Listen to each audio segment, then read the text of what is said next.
Hello and welcome to this episode of ExchangeWire Vox Pops. I'm delighted to be joined today by Alex Depledge, founder and CEO of Resi. That's me. I got your name right? I mean, you did it with a bit of a French twist, which I quite like. Yeah, Depledge. I just like Depledge. But then that's very Bradfordian, so I think I prefer the French twist. Great. Well, this means that you can have both. Oh, You can thank have you. the Northern and the French. So a couple of questions for you today in this Vox Pop, Alex, but perhaps you could start with just explaining to viewers what Resi does. I've sort of thought of them as an architectural tech company, but in your own words, tell us what you do. Architectural tech will do. I like that. We are the largest residential architect in the UK. And we've been able to aggregate what is typically being quite a mom and pop type market into the largest tech platform in Europe. So we do about 150 home extensions every single month, and we take a customer from idea through to putting their feet up in the new space. So this is all available sort of on the platform, so everything is digitised. Everything's online, everything's done remotely. Yeah, no one actually, only the surveyor physically comes to your house. Everything else is done via technology. Fantastic. So one of the things that we wanted to chat to you about today was this quite exciting investment that you got from ITV recently at the beginning of the year. Yep. From their, what was it called again? ITV Adventures, yeah. Yeah. And it's a media for sort of equity deal. So can you explain a little bit about that deal and why it was attractive to you? Yeah, so I think, so Resi's actually been going 7 years. And the reason we've been going so long is, you know, when you're building what essentially takes 12 to 18 months to bring to life, so the idea, the drawings, the plans, then working out what you're going to build it out of, then finding contractors, then actually building it, then decorating, then moving in. You're talking about quite a protracted period of time. So to try and get all of that time right takes quite a long time. And so we've spent the last 7 years doing that, you know, not helped by COVID, I mean, challenged by COVID. And now we feel like we're in a place where we've got a very scalable technology platform that can, you know, do 300 or 500 or even 1,000 customers a month. And so really what we're doing is awareness marketing, so top of funnel marketing. And Resi's always been brand led. We've always been a content place because people don't really know what they're doing or where to start. What we've always tried to do is distill it into really plain talking English so people feel confident and comfortable with the journey they're going to go on. And now we just need to amplify that. And what better than TV to get that message out there? I think, you know, I mean, there's a lot of debate around the future of linear TV, but with the investment that ITV's made in ITVX and their ability to geo-target and very hyper-local targeting, you combine that with kind of like the power of animation, it's not animated, actually it's people acting, but you know, the power of like TV, I think it's still quite a powerful medium. And the second thing, there's two more things actually, sorry, I know this is a Vox Pop, so it's meant to be short, but whatever. The second is the halo effect it has. So the halo effect in our industry for attracting good contractors and good partners for us to work with. And the third point really is that it adds credibility that most other marketing channels can't do. When you see something on TV, you know, and it's done well, like the creatives are done well and executed, it just adds a kind of layer of credibility that is incredibly hard for you to derive from, you know, an Instagram advert or a kind of influencer, because no one believes in influencers anymore. So yeah, so I think TV, it's just got a bit of that old world charm to it. So it's been super interesting and exciting being on the whole journey, because I've never done it before. And that's what I really wanted to dig into a little bit, because we talk a lot at ExchangeWire about advancements in TV advertising, the shift from linear TV to a streamed environment. So what I'd love to hear about more from you is, how are you finding it to be an effective marketing channel? So you've already talked about how brand building is really important to you. Yep. Are you using your, TV inventory with ITV for further brand building? How are you actually reaching the audiences that you want to reach? How are you able to undertake targeting in that kind of environment? So because we're just about to go live, we don't have any of the kind of results yet, but I can tell you about the approach that we take, which I think is quite interesting. So what we've decided to do is we've decided to target 2 regions. So we're targeting the Greater London region, where we've been for 7 years and we've got quite deep content channels already. And then we're also targeting the South East, which from research tells us that there's a huge demographic down there doing what we do. And so what that's enabled us to do is really A/B test.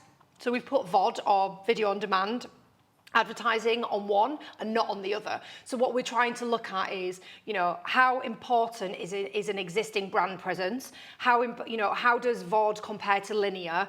And then and we can do that by A/B testing each one in the region. So we've got kind of like a 12-week test. And then we'll take and we've gone broad as well. I think that's quite important to say. So a lot of people said to me like, there are other TV channels out there that might have been more suited to property, that have a lot of property programs. But the reason I went with ITV there was many reasons, but one of them is that before I did my extension, I didn't go and start watching, grand designs, right? I was just an ordinary person with a house. And what is incredible about ITV is its reach. What we're trying to do is really is go broad and then refine our targeting. And what is great about video on demand and actually the granularity of the linear regions that ITV have is that's completely possible. So your wastage is a lot less now than it used to be, 10 years ago. That's really interesting because it's that's another one of the topics that we talk about a lot is why would marketers and brands be, interested in shifting their budgets from regular TV advertising into stream TV advertising, and that could be one of the reasons, right? Is the ability to offer granular targeting and to help them reach specific audiences. Yeah. What about metrics? I know you said you're just at the start of your journey on this sort of advertising partnership with ITV, but what are you looking for in terms of proving success for your campaigns? What metrics are you expecting to get? Well, so for us, this is really about awareness. And the other thing that's really important to know about Resi, if you're judging the success of a campaign, is the consideration cycle is 3 years, anything up to 3 years, which is huge if you think about it. Most people, if you're going to buy a pair of trainers, you might consider it for a few weeks before you do it. Whereas actually the consideration cycle is so long. So what we're really focused on are two things. Obviously, like, what is the spike? What is the visit spike? We should hope to see that. But we have this thing called, you register on our website. So once you've registered, we have to be able to do two things. We have to be able to filter the intent out of all of those registrations so that we are spending time on you when we should. So that's the first big thing that we've got to get right, and the bit that we're measuring quite intently. And then the second thing for us is the efficiency of our CRM, or the efficacy, if you like. And that's because they're in that consideration cycle for a long time. You might see our ad now, you might not be ready to convert for 18 months. I need to be relevant, top of mind for the next 18 months so that when you are ready to convert, you come to us by default. So for us, it's really like a two-stage kind of, exactly, which is like, how do we filter and treat? And then how do we make sure that ongoing treatment is success? So I think we might be slightly different to like the average kind of person going on television, but for us that we're very much geared up for the long haul on this.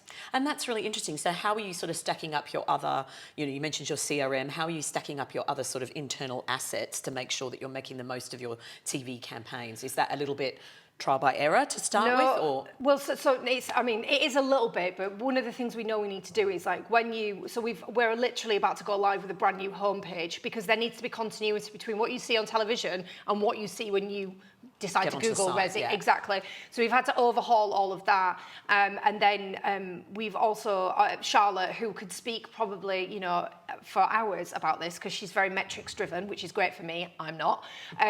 She has basically been looking at all of our different channels and working out how we kind of like expand the halo, if you like. So how do we use the other channels to amplify? So how do we retarget? What messaging is going into our social channels, because that's a huge channel for us. What content are we placing around it? So we've got some content campaigns to go out along the themes of the advert that connect to the problems that our customers face. So it has been literally a whole kind of like growth endeavour around TV. It's not just TV's a bolt-on, it's actually we've geared everything around it to support it. And that's really interesting, because Charlotte, that you mentioned, she heads up revenue for you, or yes, and she heads up growth, yeah. Yeah, and so that kind of paints a picture of, like you said, this holistic view of your marketing activities that are not just focused on the advertising and marketing output, but are also focused on how that intrinsically links to your growth and to your revenue output, right? 100%, and then feeds through into our sales. So when people get on the phone with our salespeople, we need to make sure that they're prepped for a different type of customer. Yeah. Because, a customer that comes from Google that's searching for an architect in their local area will probably be very different in their needs and their timeframes to someone who sees us on TV and is fancying an exploratory conversation. The intent levels are completely different. So we've had to feed it all the way through our sales funnel too. Amazing. So my final question to you is, obviously you've had some fantastic experience in your business life with previous businesses that you've run, Hassle.com, which was an online portal or platform for cleaning services, right? Marketplace, Marketplace. So what would be your advice to those brands out there that are very digital first in terms of building out their marketing capability and considering something like TV as part of their marketing strategy?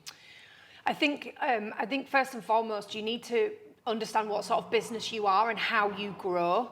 But if you are a brand or an awareness-led company like we are, because we're in the business of education, right? That ultimately, people come to us because they know what they want. They want the ultimate outcome, which is, I want some more space in my home. But how they get from I want to actually having it is a very complicated journey riddled with like a lot of distrust. So really for us, it's about educating and making them feel comfortable. So really, yeah, we are very much a content-driven platform. You know, if you're a sales engine, will TV work for you? I don't know. You'd have to assess it, but you have to be really clear when you go into television. What is the outcome? Like, what are you doing it for and what are you measuring? And we were very clear because we were doing, top of funnel led marketing. TV was a great choice for us. And so I think really it starts with less about is TV right and more about like, with what sort of business are you and how do you grow? Because actually, 90% of your success will come from 10% of your effort. So you've got to be really clear about the things that you're doing. And actually, it's more important to think about what not to do and be really clear about the things you're not going to do. And you only really know all of that if you've got your key drivers right, you understand the way that your customers, talk about the problem and you can speak to them, you look like food to them. So I think that's more important, starting with you rather than the channels, because I think everyone looks at channels as like a silver bullet, and actually there's no playbook for any startup. You've got to figure it out yourself by learning what your customers need. That's amazing. Thank you so much, Alex. There's loads more that we could talk about, but such a short video. Sorry, I'm like... Loved it. It was brilliant. I'm sure that's going to be really beneficial to any other brands out there watching. And good luck with your partnership with ITV. Thank you very much. Thanks very much, everyone, for listening.